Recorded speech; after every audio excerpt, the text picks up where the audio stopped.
field. All right, Penn State, Michigan in the Big Ten. Penn State 7.5-point favorites. Michigan rather, 7.5 point, 6.5, 7 actually now point home favorites in the Big House. 51 being the total here in this game. Great football game. I actually do agree with people taking Penn State. I think, touchdown margin here is, I think it's a close game here. We talk about another battle of undefeated teams. This will be your Fox game with Gus Johnson early on Saturday.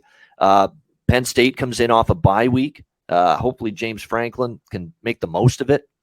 He's not one of my favorite coaches, but hopefully it's a situation where he is able to, put this bye week to good use and get his team ready for obviously what's going to be their toughest game of the year. When you look at it, Conor, Mac, the way Purdue has played as well this year, 35-31, they beat Purdue. They crush Auburn. It's not like their schedule has been littered with tough games, but Purdue's a pretty good football team. They went on the road. They won that game. They crushed Auburn on the road, 2-0 straight up in ATS on the road. I think they can handle this environment. And when you look at Michigan, their schedule still, I still say they haven't played anyone really, really good yet this year. Colorado State, Hawaii, UConn, Maryland, Iowa with no offense.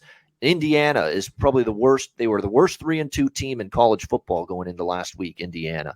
So I don't even give Michigan too much credit for winning that game. I think this is a close game, one-score game. Wouldn't be surprised if a field goal decides it either way. I'm looking at the Penn State side, and situationally, too, off a bye week, certainly that plays in their favor as well. What do you think here, C-Mac? Penn State, Michigan, another great matchup.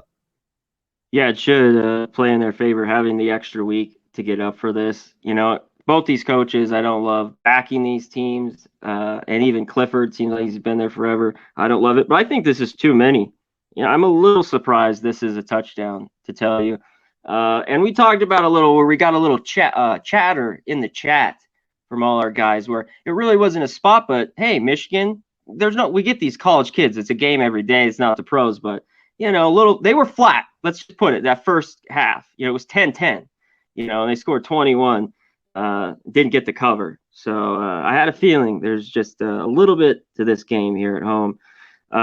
McCarthy's been pretty good. The Big House should be rolling. Yeah, I wish this total was a little bit higher. Obviously, 51's pretty key. 52. I wish it was over that because I look to the under here with Michigan at home. I think the defense plays well. So I don't know if I get there. I lean under, and yeah, I'm with you here early. I lean to the points with Penn State. You look at Harbaugh versus Franklin the last 3 years. Again, head-to-head.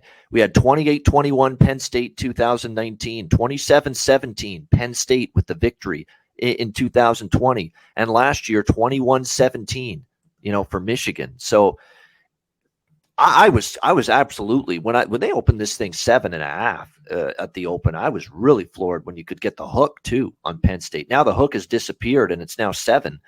Pretty much across the board. I thought that was we've seen no evidence of Michigan winning by big margins, and hell, Penn State's won the last 2 or 3 head-to-head against Michigan.